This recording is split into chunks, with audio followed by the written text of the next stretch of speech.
I'm in the corner, and I wasn't supposed to be. And that's not how this usually works. Wow. There we are. Who'd have guessed that we've not live streamed together in a while? We're 4 minutes late, and it didn't do what it was supposed to. But there we go. Oh, we are 4 minutes late. Okay, my laptop has dropped 2 minutes this week. It says 15:02, but all my Apple stuff, my watch and my phone says 15:04. I think Apple time works differently. Apple users work differently to the rest of the world. So I'm only 2 minutes late. And I'm always 5 minutes late anyway, so I'm 1 minute early. So, we're all good. It's all fine. Hello. Hello, Kirsty. And hello, everybody in LinkedIn land and beyond. And welcome to, is this our first Evolving HR conference live stream this year? We've not done We have not. We've not talked. We did a launch. In June. Because we had Billy Joel on the Piano Man.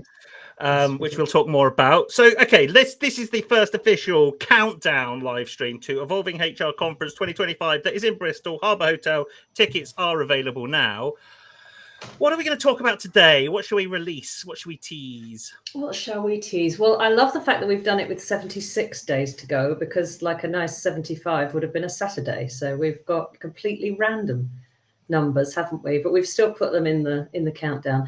So we're doing these every other Friday between now and the big event, which is very exciting. And I think what we're going to do in these sessions is have everybody meet the people that will be forming part of Evolving HR, the big one, on November 20th. So we'll be talking to speakers and storytellers and some of our sponsors. And yeah, it won't just be me and Toby for an hour every other Friday. You'll be pleased to know. Could you imagine? I think we would literally drive the world of LinkedIn insane if it was just you and me badging on for an hour about, I don't know what we're talking about.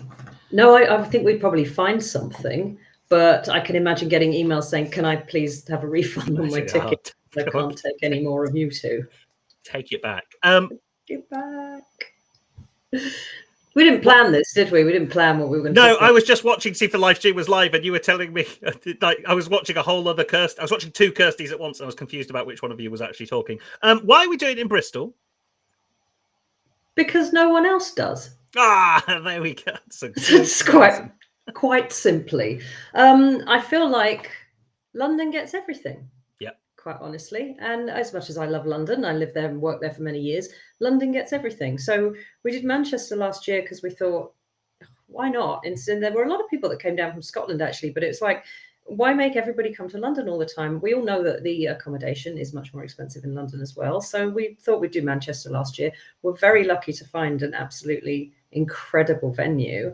And this year I thought, well, I want to do it somewhere different again. And, Michelle has her event in Birmingham. So I'm like, Birmingham's covered from a cool HR event space. Emma Jamil's got the big meet down in London. So I thought, well, we'll make a nice triangle. And I know for those of you in Scotland or in the northeast and northwest, it's a very southern triangle. Birmingham's not actually as far north as people inside London think it is.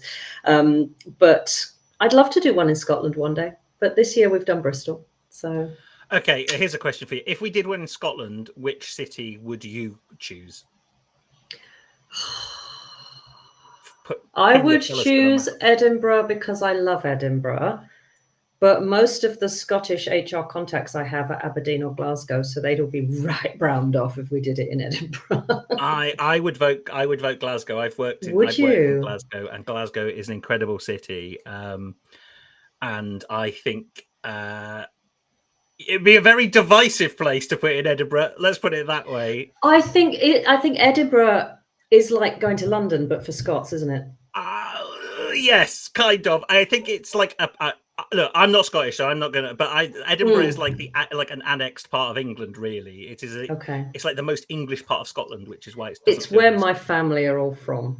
So my dad's, I'm only a quarter Scottish. Okay, fine. I claim more than that. My dad's mum and her entire family are from Edinburgh. Well, as So long as your family aren't tuned in, I'm fine. yes, they're not at all. So. Or anybody from Edinburgh. Apologies if you are from Edinburgh. I just love Glasgow more. Anyway, we're not going to Glasgow. We're going to Bristol. We're not. No, we're going to Bristol, the home of Clifton Suspension Bridge. And what I love and Banksy. And Banksy, which is a lot more of a cooler reference than the Clifton Suspension But Bridge. I'm wondering if you now have a Clifton Suspension Bridge tale that you're about to tell. No, I was going to say I was going to try and bridge us into our next topic. Is where I was going to go with that. That's also we've gone dad jokes. Okay, but let's paint a picture of what Bristol. Dear God, these just roll out of you, don't they? You don't even rehearse them. It just no. I haven't got my little book of Bristol dad puns anywhere, but if I did, there'd be 2 things in it. So we're doing Bristol. The venue is lovely. Like last year's venue was awesome, but this venue is like chef's kiss. Like how hard was it to find? Because I didn't find it. No, actually not very. Really weird. And I left it quite late, and I didn't think that there would be a chance in hell that they would still be available, but they were. But I searched for, I knew what sort of size I was looking for. I wanted somebody that could accommodate up to about 200 cabaret style. And I've talked before about I hate theatre style seating. I have to have cabaret style, and it does restrict you on what space you can have because the tables take up a lot of space. And I saw the picture of the room, and when I rang them, I said, would that be the room that we'd have? And she said, oh yeah, absolutely. I was like, oh, I mean, it's gorgeous. It's absolutely gorgeous. It's just like huge windows. And just, yeah, it's not Gothic. There was a church, wasn't there? It had a crypt, didn't it? Yes, it did. The drink could have been in the crypt, but it wasn't big enough. It absolutely wasn't big enough. And they couldn't do cabaret style. They kind of put people on, they did weddings. So they did long tables, but they didn't do cabaret style, which was a shame because that would have been very on brand. And you know what? Some people ask us both, do we do this for money? And absolutely not, because if we were doing it for money, we wouldn't do it cabaret style. We'd chuck in another 200 people in and chuck them all in rows, which is what the big conferences do. And that's why we are anti-big conference. We don't sell to you, and we don't treat you like chickens. Chickens. I mean, I noticed Samantha's just said I'm too fidgety for theatre style, and I think that's what it is for me as well. I have to have the freedom to be able to get out, wander about. I mean, I'm going to Michelle's event on Friday, and I'll be a nightmare. I'll sit at every table over the course of the day, or at the back, or in the loo, or wherever. I can't sit still. I have to be able to move around. And if it's theatre style, and you've got to go, excuse me, you disrupt everybody else. Big question. Big question. You're on a plane. Right. And the seating is 3 by 3. Yeah. Which seat do you pick? Window, always. Really interesting. I always go aisle every time. I don't want to have to let people out to go to the toilet. I find it really, really difficult not to roll my eyes at them for not being able to hold it.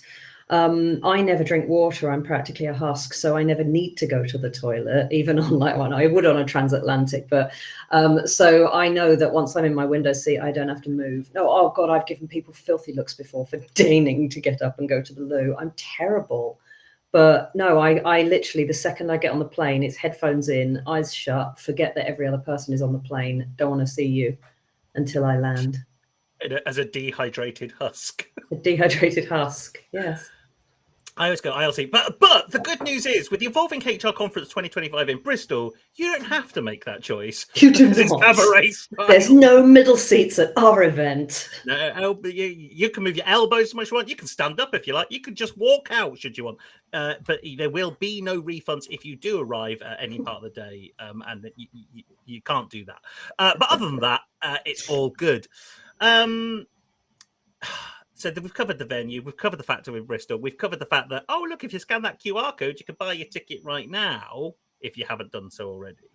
And if you are following some very, very cool people on LinkedIn, you can get, I was going to say a 50% discount. That's not right. It's a £50 discount. £50. So our ambassadors or badassadors, there are 20 ambassadors for Evolving HR, and they all have individual discount codes so that you can get £50 off the ticket, which is pretty cool. So find them out. Can you name one of them? Yeah. Actually, I think you can name one of them, and I think we can talk to one of them as well, right? Yeah, I mean, Samantha Garstin and Charlie Hart are both leaving comments in the chat, and they are both ambassadors. Well, it So is a 50-50 shot about on who we're about to speak to. That was your cue, Kirsty, to really tee up the person we were going to speak to. It's not Samantha, I can tell you that, because if it is, she's not here. So Charlie is more than an ambassador. She is also one of our storytellers in Bristol this year. And she's going to join us to say hello. And I hope we did not plan this at all today. So I hope that you're going to, know exactly what to say to Charlie now. Hi, Charlie. Hi. We're completely unprepared. It's hilarious. I'll stop typing trolling and heckling comments into LinkedIn now and talk to you here instead. Sorry, now I'm just reading your comments and I'm like, Bristol Cities, what did she mean? Ah, okay, I get what you're driving at. Charlie, how you doing? How's your week been?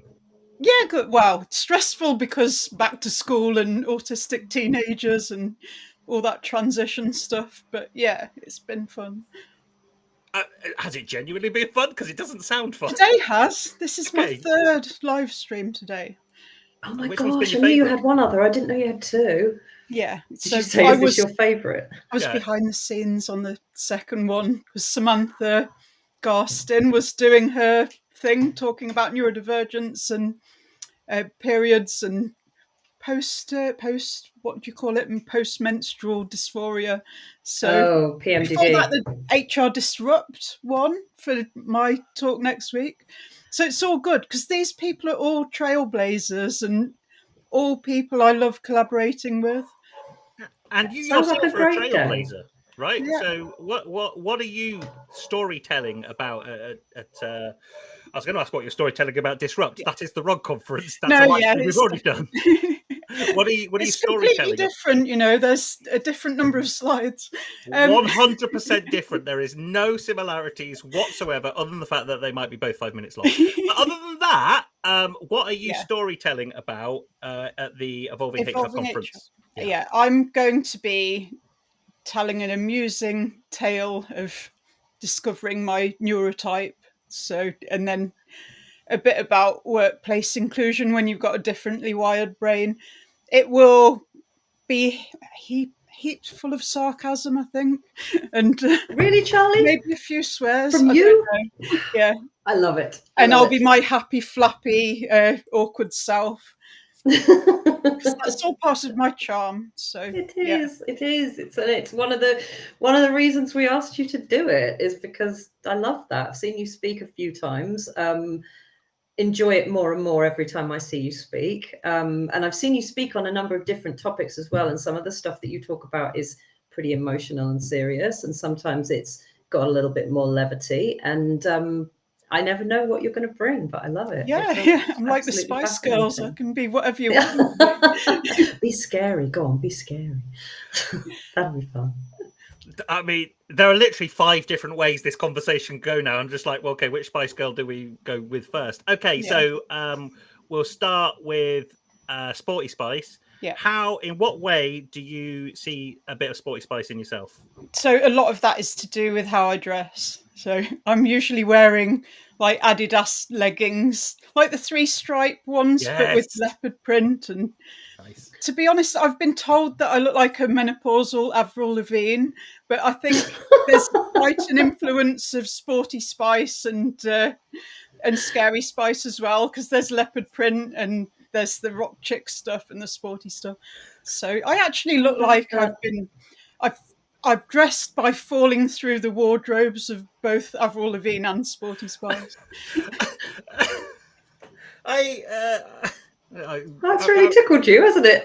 Well, I just who just came up to him? Oh, you look like a man. Like who says that? People who know that I can take that. Yes.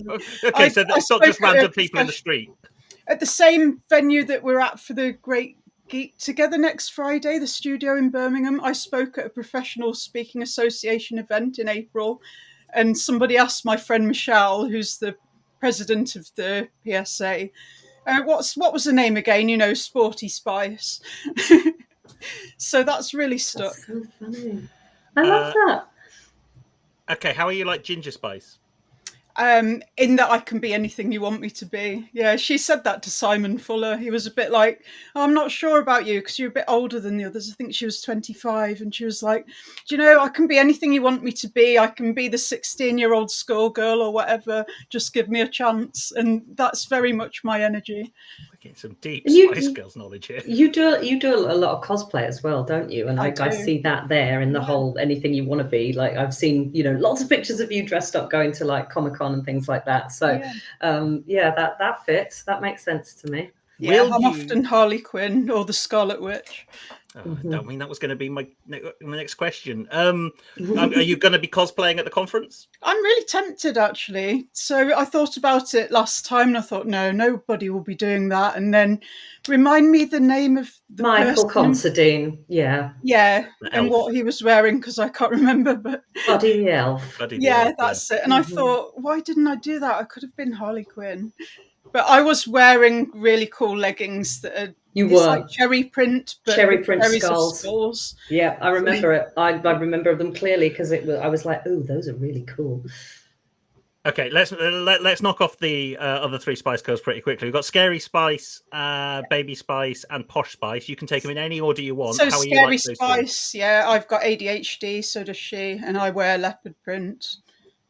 Baby Spice, so that was me in my modelling and kissogram kind of era after I flunked university. Yeah, you didn't know about this. Yeah. I do talk about this. Yeah, I've heard about going in the book, but I've heard of some of your other endeavours. Yeah, but kissogram's a new one. I thought I knew all of them. We all wanted to be Baby Spice, but we were all like blonde and. We all, we had to have a little competition to see who got to be Baby Spice, but it was never me. But can I say something that ages me now? Yeah, we used to play ABBA when I was a kid, and we used to fight over who was going to be the blonde one in ABBA, and it was never me because I wasn't blonde. I always had to be the other one, Anna Fried. You're only slightly older than me, You're not that old. People forget how old I am. I was 5 or 6 in the late 70s, so I was born in 73. I'll be 50 they were January. Huge in 79, 80, and we were playing like with the neighbours, and there was a girl called Sarah Isaacs that lived about 4 doors down from me, and she had dead straight blonde hair, so she was always Agneta, and I had to be Anna Fried. When we played Star Wars, I had to be bloody Chewbacca with my hair. I quite like Lando Calrissian because of that big reversible cloak. That's a good cosplay, Lando Calrissian, and it's also not a popular one as well. It's like it doesn't come out a lot, and I think that's which is why I cosplayed once as Marty McFly, but I didn't do the old, red life preserver as they call it. I went with Cowboy Marty McFly because no one dresses as Cowboy Marty McFly. No. Did anyone know who you were? It was at a Back to the Future edition of Comic-Con. Oh, okay. So it was like I thought there would be a lot of Marty McFlys anyway, and I was the only cowboy one. They have Back to the Future specific Comic-Cons. Look, I'm really cool. No, that's incredible. I mean, I grew up with Trekkies and Star Wars fans, and so I know there are events for all sorts of things. But I've seen the DeLorean a couple of times when I've been to MegaCon at the NEC, so it's quite exciting. I love all that geeky stuff. Well, I think the only thing here's an amazing segue that I'm literally about to pull out the bag. Watch this. Hold on tight. Okay. Comic-Cons and those type of events are some of the best events to go to because you go there, everyone's like-minded, you feel safe, you can say anything, you can wear anything, and it is one of the most. If you like that stuff, it is one of the best places to go. Yeah. And I think the Evolving HR conference in Bristol will be exactly the same. Wow, that was such a tenuous link. So that was great. I often share when I talk about neurodiversity acceptance and inclusion pictures of me and my kids in cosplay because it's so empowering. We spend quite a lot of time trying to fit in. I've never really fitted in most places apart from Evolving HR, but then to go somewhere where you can be whoever you want to be, it's incredibly empowering. And I joking aside, Toby, I genuinely think that is what we have created, and that this event last year, I think this year we should see it could be even more interesting from a dress code perspective, because last year there were still some people that didn't really believe me when I said, wear whatever you feel comfortable in, just come as yourself, wear whatever you want. And I think turning up and seeing Michael dressed as Buddy the Elf and everybody else in like an array of whatever they were comfortable in. But I do think there were people that held back because they were like, does she really mean it? But I think the second time around, it's like that room though, it was amazing. You know, I was with somebody at the lunch queue. I won't out her as being anxious about talking, but we were trying to talk to her and she was like, do you know what? Don't talk to me because I'm getting in the zone for my talk. And then somebody else sat next to me, another friend that was talking in the afternoon, and said, do you mind if I be next to you, but don't talk to me? Where can you go and literally say to your friends, I don't want to talk to you right now, shut up, and they're not offended? Yeah, no, I mean, that's exactly what it is. And I love that. I mean, I feel very comfortable being able to say that to, I mean, it's one of the things that Michelle, Sam and Kelly spoke about at the Cozy One in July, was that being able to say, this is what I need. And sometimes I'm going to go over there and I don't want to talk to anybody because I'm going to be all peopled out. And so, but I love that, you know, we had a fantastic breakout space last year where people could go. And it was funny, wasn't it? Because I was thinking it would be all the neurodivergent people that were in there, but there was a lady that was heavily pregnant and she spent the whole day in there because it was way more comfortable. And I think there was some discomfort around, like, she didn't want to keep getting up and going to the loo the whole time, but she was like 8 months or something, wasn't she? So, but she was perfectly happy sitting. I kept going in and going, you sure you're all right in here? She was like, I'm so happy in here. It's great. That was a real next level sensory space. It really was. It was fantastic. I'm not sure. I don't know what we've got. So here's the funny thing. I haven't been to see the venue for this year. I've done it from here on the phone. So, and yeah, I might see if I can go on one of my other trips back to the UK before November and check it out. But Bristol trips coming up, so I can pop in and see if you want. Yeah, I might take you up on that.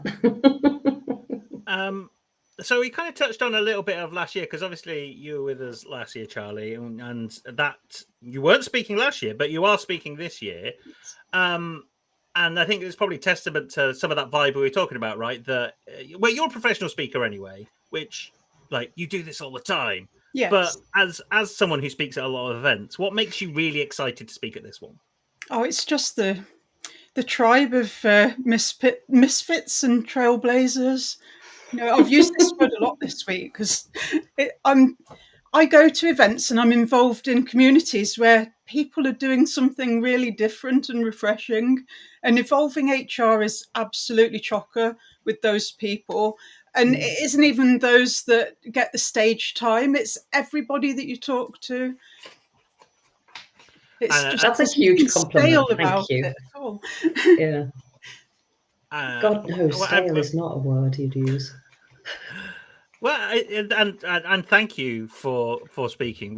Because it's going to be incredible having seen you speak at a number of things, and even just like on live streams and stuff, right? Like, there are so many different voices that should be on stage at events like this that aren't, because you have the archetypal thought leaders who get on stage and barrage you with all the old spiel that they have been doing for the past 10-20 years, which isn't particularly useful because it doesn't move us forward. It doesn't move us forward as a society. It doesn't move us forward as an industry.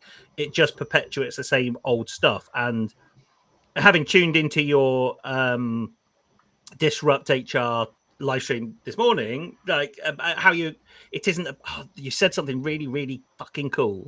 And it was that I said, trolling. Yeah, sorry. There was one of the really fucking cool things you said that struck me the most, as much as all the other amazing cool stuff that you said. I think I dug myself out of that one. Was that it's not about protected characteristics or reasonable adjustments or anything like that, creating these workplaces. Those two things are just like policy things that don't really actually drive the change.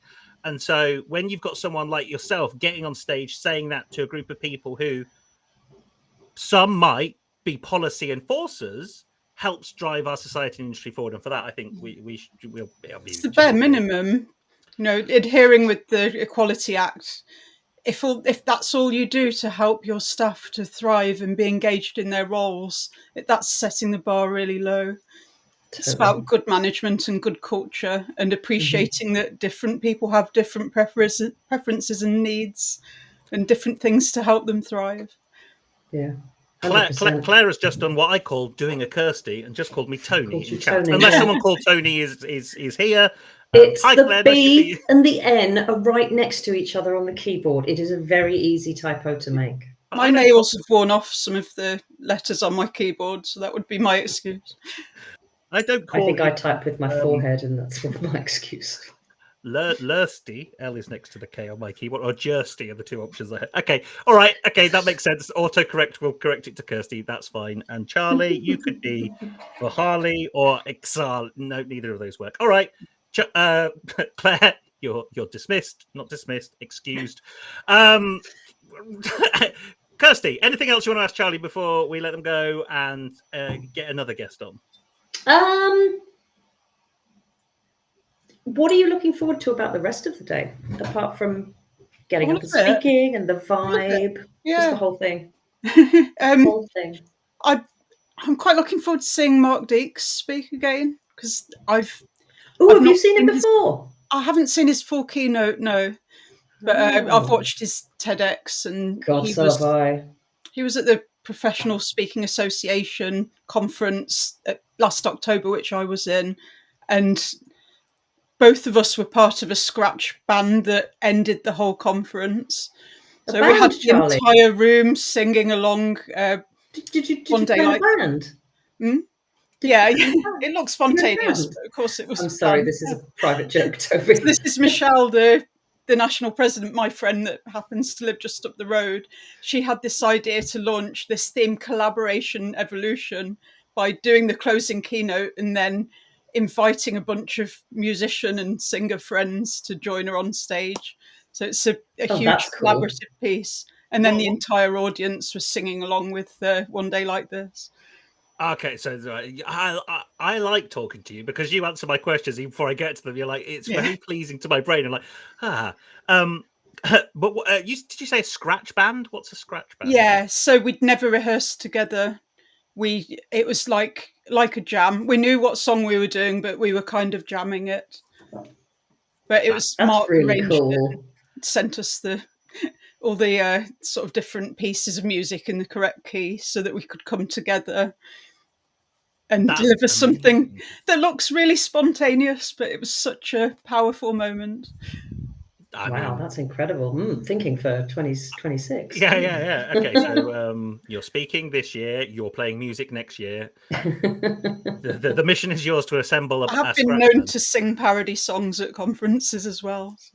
Oh, gosh. I do a version of Creep. It's going to be the Evolving HR, the Charlie Hart edition next year. Yeah.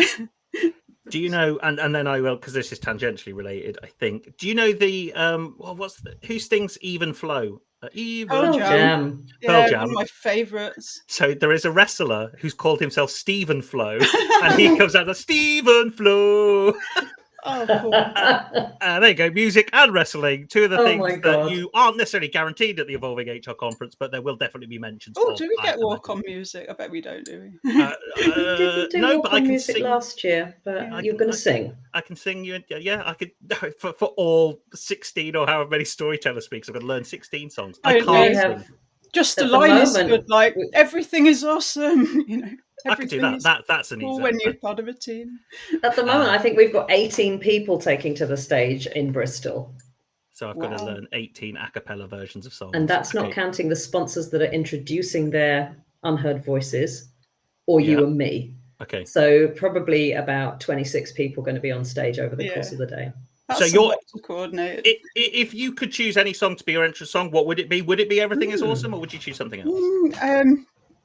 No, I like Ready to Go. Yeah. Oh, that's a good one. Yeah. It's one I've played in the band a few times, a bit of a party piece. No, it's not. It's Republica. It's garbage. Republica. And with that, are you ready to go, Charlie? Because we need to talk to somebody else. You can sweep me away now. I'll just slide off stage left. God, I'm good. Lovely to see you, Charlie. You too. Bye, Charlie. I'll see you next week in person. Yeah, great. See you. It is always a delight and a joy, and just one of those conversations that just makes my brain so happy when I speak to Charlie or hear Charlie talk. I love Charlie's energy. I just absolutely love Charlie's energy. And I only met her for the first time at the Geek Together last year, and I've now met her several times in person. But I'm delighted that she's going to be part of this as well. So when did I met her for the first time the night before the conference last year, because her and Kate Jenkinson were both wearing red. And I was talking to both of them, and then we had a selfie together. I wasn't wearing red, so that's not a good story. Jesus. Padding. Who are we going to talk to next, Kirsty? We're going to talk to another person. Do we have the other person in the green room? We certainly do. Thank goodness for that. So, so very excited to introduce one of our main stage speakers, Olajide Alabi. Hey! Hello. I felt like I was in the green room. I was like, "Oh, I'm here. I'm ready. Okay, we're going. It's here. Good to see you. How are you? Channel 4. Don't swear, anyone. Oh no, you can swear. You can swear. It's all good. Yeah. Oh, good. Love it. Fuck. You don't. You don't have to say fuck. But if you do, that's okay. Oh dear. I'm good. Thank you. How are you? How's your week been? I wrote a book, so I've had a good week. It's my book came out this week. Yeah. Amazing. I should wave it around on camera, shouldn't I? Look. You should, yeah. Plug. There it is. My light is so bad, but it's called. You can't see. It's called the HR. There you go. You can see it. I have seen it on LinkedIn. Yes. Yeah, it's turning up everywhere. So yeah, it's been weird but exciting because I've never done anything like that before, and I'm getting really nice feedback about it, which is lovely. It's one of those things. You're never going to make a fortune doing this. I think I get £3 for each copy sold. So I've sold about, I don't know, something like that. I think I've sold about 100 copies now, and I think I've made just under 500 quid. You do get a slightly higher return on the Kindle version because there's no printing involved, but I didn't do it to get rich. I did it because, I had an ADHD hyperfocus couple of days actually and wrote it very quickly. But anyway, so it's been a very good week. How about you? Have you had a good week? Before we go into my week, how long, just out of curiosity, how long did it take to write the book? 2 days. It took you 2 days. Wow, yeah. That's incredible. And it was 8 a.m. till 10 p.m. Out of your head. Okay, I'm being unfair. It's based around a framework, a 6-step framework that I'd created in 2021 and then never done anything really with it. But I did have a workbook that I'd created that was about 20 pages, mostly of bullet points. And I was, for some reason, I got that workbook out and was looking at it. And on the Friday night, 4 weeks ago today, and was thinking, I could expand this. I could turn this into a book. So I got up on the Saturday morning and started sketching it out and writing it and worked till 10 o'clock Saturday night and then did the same on Sunday. And my husband proofread the whole thing Sunday evening. And then on the Monday, I started editing it. And I did add a couple more chapters on the Monday. So 3 days, really. But then it took me about 5 days to format the damn thing and get it ready for Kindle Direct Publishing. But yeah, let's say 3 days. Wow, that's incredible. Well, congratulations on the book. Thank you. And my week's been great. Yeah, it's been lovely. Very productive, actually. I've gone back to, like in the summer, when you're an entrepreneur and you work for yourself, in the summer you don't really do a lot of work. So some days you do a lot, some days you don't. And I was like, right, September the 1st, it's back to my lists, it's back to my to-do list, it's back to being really, really routine. And so this week has felt really productive in comparison to August, where I've just been like, yeah. The key question is, though, because it's kind of like a back to school mentality. Did you get new shoes and did you get a new pencil case? No, because you don't. I don't write. I literally don't write anything. I don't write anything. This is my fountain pen collection. Fountain pens? They're all fountain pens. I'm obsessed. I love fountain pens. When I was at school, I only ever wrote with a fountain pen. That's all I write with is a fountain pen. Your ink things that slot in. Cartridges, yes. Cartridges, yes. But I also have. This is I great, also have oh God, I'm going the wrong way. There we go. Yeah, that's my favorite ink, Deadly Nightshade. I have bottles as well. This is amazing. It's got a sheen to it. So when it dries, the top half of the letter is purple and the bottom half is like glittery green. It's amazing. Wow. This is what I'm bringing to the Great Geek Together next week to sign books with, because people have asked me to sign the damn thing. So yeah, but cartridges, yes, I travel with a little bottle of cartridges so that I don't run out. Wow. Should we stop talking about me and my pen obsession? And that is very retro. It's very, very retro. I love it. Yeah, that's me. Like pretending to be a member of ABBA. It's quite retro. Yes, it is quite retro. Yes. So someone's receiving a call. Which one of you is it? 'Cause it's not me. That was me. Sorry. Get them on. It's fine. We're just liking this. What's happening? Fountain pens. ABBA. No. Evolving HR. Yeah, I'm gonna shut up now. That's my contribution. Fountain pens and ABBA. I do have more questions about ABBA, but I'm gonna save them for another day. So one of the things we reflected on when we had finished Evolving HR 2024 and recovered about 3 months afterwards, was that we tried to fix a lot of the wrongs of traditional HR conferences, right? In that they sell to you, and also they spend a lot of time talking at you.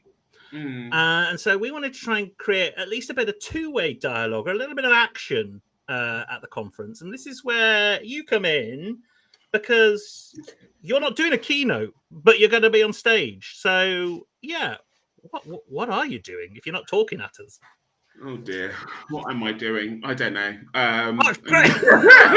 Bit of magic, bit of dancing, balloon dogs. That'll be good. No, so I mean, my session is all about values. So it's not the values that we talk about that are on a slide deck, but they're more about your personal values. So the ones that really shape, I guess, how you show up when no one's watching. The ones that really pull you towards like courage, kindness, honesty, and chaos really on a bad day, like if you're anything like me. My session is called Whose Values Are They Anyway? And it's really a time to reclaim your inner compass. Because I think for me, I've had a lot of time to kind of reflect on my own personal values. And for me, personal values are really exactly that. They're personal to you. And so I really wanted to have a session where we just really talk about those things that align us or don't align us, or center us or don't center us. And there's something you inherit from. It's not really something that you kind of like inherit from a company workbook or a policy book. It's something that you really like is found in here. And that's the compass that really points you back to who you really are and where you actually really want to go. There's a quote, and I would probably, within my non-keynote speak session, I will drop a lot of quotes because I love quotes. And there's a quote by Gandhi, and it says, "Your values become your destiny." And I think it's really true that when you're living out of alignment with your values, it doesn't necessarily feel very comfortable. And it can spin you in the wrong direction. And if I'm honest, we all sometimes feel like we're spinning and we don't really know what we're doing and stuff like that. So yeah, in November, we're going to really explore what happens when your compass is really pointing you towards the north, your true north. And then what happens when it's lost and you're somewhere like in the Bermuda Triangle. And I guess for me, it's really going to be about storytelling. It's going to be about reflection, a bit of humor, and I guess some uncomfortable but ultimately freeing questions along the way. It's an interactive session. You'll get really involved. There's going to be some reflecting, uncovering what really sits at the core of who you are. So yeah, it was just, whoever's coming, come ready to be open, honest, and brave, because it's going to be fun. Yay! And I think that's so cool. It's very. I'm just reflecting on, like, because we heard and we did so much last year, and I wanted to do so much with all that information, all this like experience and things I heard. And I think what can happen at any event is that you hear all this incredible stuff, you're inspired, and you go away, and then you do nothing with it. Yeah. And I think that's one thing we're conscious of, right? Is that something like this, it was great and it inspired lots of people to think and act differently, but to be able to kind of really hang your hat on it and go, this is my North Star, this is how I move forward, this is how I do stuff. And what's really exciting is the potential for this session that you're delivering to create a swell of change, not only within the room, but within everyone they interact with beyond the day as well. I think is really exciting. Yeah, I think that was like one of the I go to a lot of these conferences, and that one thing when Kirsty called me up and spoke to me about the conference, I got super excited about it because I felt like it didn't feel like all the other conferences that I'd been to, some of which are so boring. And you literally walk away and you go, I don't really know what I learned today or what I picked up. I'm not really taking anything away apart from maybe necessarily meeting a few old friends. And you know, time is so like crucial at the moment. It's so like time is so well, time has got, I don't know for anyone else, but time for me is literally flying by. I feel like I remember when I was 10 and all of a sudden I'm now like coming close to 40. So I'm like, what happened to the last couple of years? So time is going by so quickly. So for me, like when people are giving up their time, I want people to feel like they're walking away with something. So I want people to not just walk away with just notes on a notepad and then to throw that notepad away and never see it again. I really want people to leave with some clarity about your own compass. And I want people to leave with the confidence to be able to go away and, you know, do something with that information and to start reshaping their own lives. Because, you know, I did this work a couple of years ago and I revisited it last year and revisited again at the beginning of this year. And every time I revisit this stuff around values, I really then start to, again, reshape what I'm doing and why I'm doing it and really have some clarity on my life and my journey and the things that I'm getting myself involved with. And I think sometimes we don't really give ourselves that time to just reflect on why are we doing this? What are we doing it for? What's the purpose?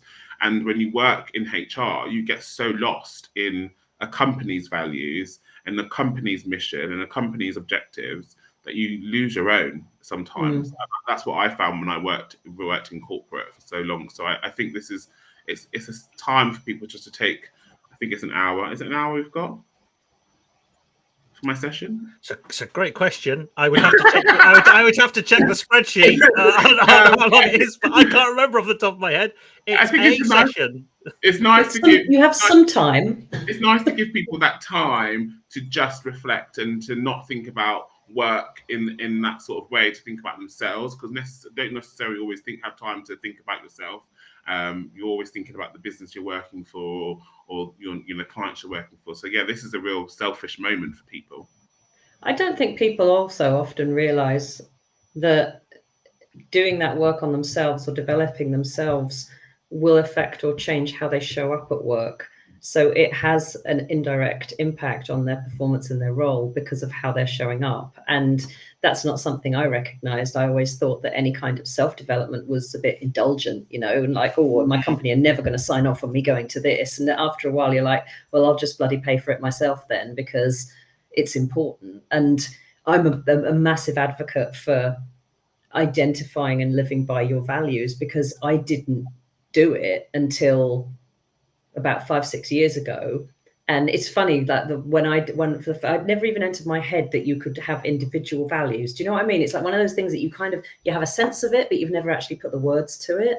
So yeah. I'd only encountered the word values in a corporate environment, and it was always honesty and integrity. And you're like, yeah, okay, that's the base level, and we should just be talking about the other ones on top of that. But somebody said, have you worked out, do you have any idea what your personal values are? And I was like, what? Anyway, went through an exercise, and the one thing that came out the most strongly was authenticity. And it's interesting, as you said, that Gandhi quote, and I'm like, now what I'm doing, like everything I'm doing now is 100% authentic, me being myself and trying to create space and events for people where they can be themselves and where the speakers are coming and being themselves. And I'm like, oh, I'm quite glad that was my number one, because it has ended up being like such a massive part of what I do. So it is, it's so important. So important. And I think sometimes as well, like there was certain points in my life where I felt like I was thriving, but I really wasn't. I was just surviving. And I think sometimes the reason why I was only just surviving was because I didn't really know what my purpose was and like what was driving me, and because I didn't really know anything about my own values. And so sometimes you get lost doing things as well that You're like, this doesn't feel right, but I'm going to do it because this is what the company wants me to do. And so sometimes just having those values helps you to decide on whether or not the path that you're currently on is the right path for you. People that you're hanging around with are the right people to hang around with. Do you know what I mean? It really does help in all shapes of your life, like your work and your personal. And it's so funny because I talk about my friends get so bored of me talking about values all the time because I bring it up in every conversation. But there's so many things that happen in my friends' lives where I'll be like, what value does that not align to? And it's useful to have those conversations with your friends because you start to realize that they are so important and they shape a lot of things that we do. So yeah, I'm really excited about this session. 2 questions as the bells ring out. It's the church outside my house, sorry. Someone's trying to call you as well. The first one is that, like, there's this, as people in work, and we tend to just like get so busy in the doing that when you stop doing something and focus on yourself, it feels very weird because you do it so rarely that it feels like that you're not making any progress when you stop to do that. Yet once you put the brakes on and do something like this, you then will actually make more momentum and more progress as a result of taking that opportunity. And I think the times when it's been most impactful for me, and I'm so looking forward to this session because it's very timely, but it gives us that moment of perspective that will help, take 1 step back and 2 steps forward kind of vibe. That's, I think, what's really important. And I think generally a conference, some of the dry, crusty old conferences we've talked about, right, can just be you're taking about 4 steps back and having a sandwich and a coffee, and that's about it. You get nothing else out of it. Sometimes you get a mug, a tote bag, and a mug, and you feel like a mug for going. Naming no conferences in particular. I'm not going to. I was going to name 3. Let's not. Yeah. But it actually amazes me that there are so many events that do still run that way, and that people don't question it, and people still pay to go. And some of them are really, really expensive, and you're like, "This is dull as shit." Why am I going? It was $2,000 to go for a 2-day thing, so $1,000 a day, and I'm like, what am I getting out of that? Like, that's $1,000. Yeah. Now, I paid that kind of money to go to Work Human in 2018, but they had Brene Brown, they had Simon Sinek, they had it was right after Me Too, so they had Ronan Farrow, who was the writer, the journalist that uncovered the whole Me Too thing with Harvey Weinstein, and he had Ashley Judd and your woman Amal Clooney, George's wife, humanitarian lawyer. They were on a panel talking about the Me Too movement, and I can't remember her name, the lady that actually founded the Me Too movement as well. So for that, you don't mind paying that kind of money. I was like, that's an incredible that was like, a Glastonbury lineup. Yeah, exactly right. Yeah, for a business conference. Not going to listen to the CEO of some random company or the CFO of some other random company. Like, it's just, I now don't pay to go into a conference unless I definitely know that I'm going to get something out of it, because otherwise, back in the day, I think people still do. People go to conferences now just to network, but I'm like, are you paying that much money just to network? Because you could just go to a bar and invite a couple of people. So this is what I did. The last conference I went to at the Excel Arena in London, so you take your pick of which one you think it might be. I didn't buy a ticket. I didn't get a ticket. I just sat in Costa outside, and I was like, hey, are you at the conference? I went, yeah. Where are you? It's like, I'm outside at Costa. Do you want to grab a drink? And I literally had drinks and lunches in the, that main middle bit outside. Yeah. I didn't go into it. It's like, there's nothing in there. There's nothing there. That's a great idea. I'm going to steal that. Okay, so to take it, because it's so much cheaper, and the coffee's nicer out there anyway. The free coffee that they're giving inside is garbage. So, if you're going to HR or Learning Technologies or any other conference at the Excel, my recommendation is do not go inside. Because it's much better outside. There's ice cream. There's an ice cream van outside as well. I had an ice cream with someone. That's very cool. Charlie's just reminded me. It was Tarana Burke was the lady that founded Me Too. I have a picture. I'll send it to you later, Charlie.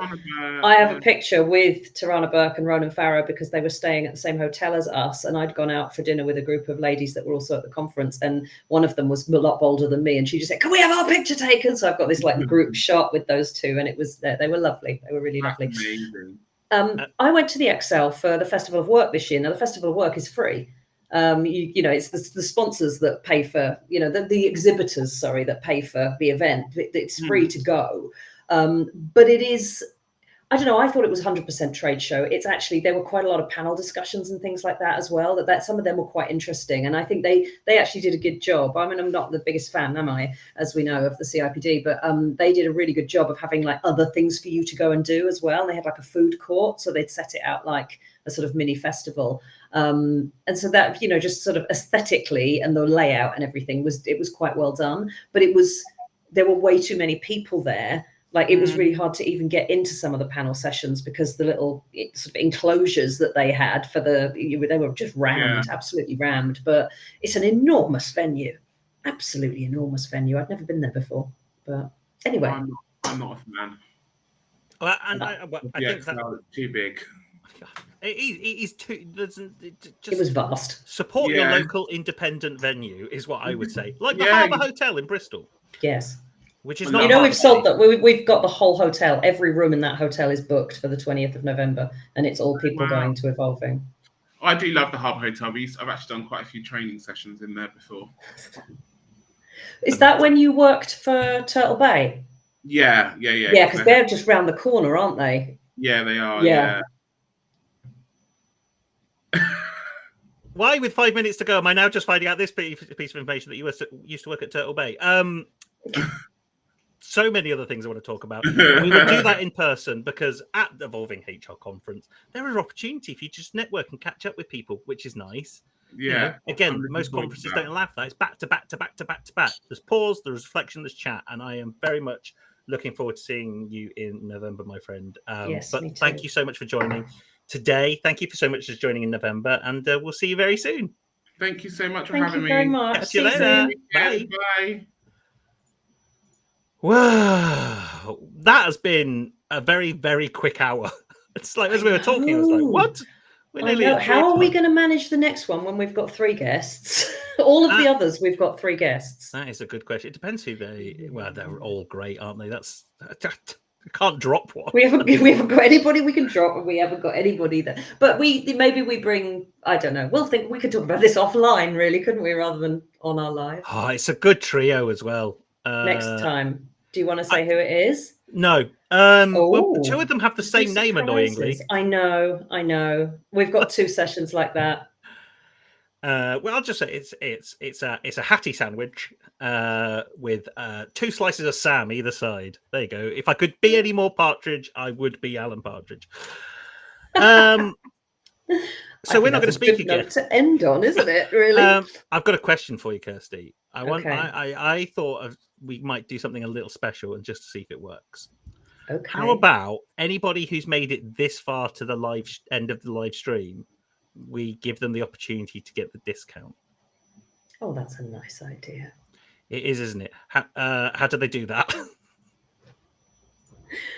Why don't we? Okay, there's a code. So who is still listening to us right now that hasn't bought a ticket yet for the conference? And if you just say me in the chat, then that's a good idea. I will send you the code. Yeah, or even if you're watching, even if you're watching on catch up and you've made it this far, which why wouldn't you? This is the most entertaining thing on LinkedIn. Let's face it. Then send us a message. We'll get you a discount code, £50 off, not 50% off. £50 off for £169. That's incredible value. That is right, isn't it? 50. Well, I think yes, so. that would be correct for the amount of speakers we've got and the quality of the speakers that we've got this year and the sessions and everything. That is insanely low. That's insanely low. Lunch can't be included as well, can it? It is. What? Lunch and incredible speakers. Is a glass of fizz at the bar afterwards. This sounds like the best conference ever. Doesn't it? You should go. Oh, that feels good. Yes. Right, with that, we are out of here. If you haven't got your ticket already, drop us a message, drop us a DM. We'll get you that discount code. We look forward to seeing you in Bristol on the 20th of November, and we'll be back live streaming in 2 weeks. Catch you all later. Bye.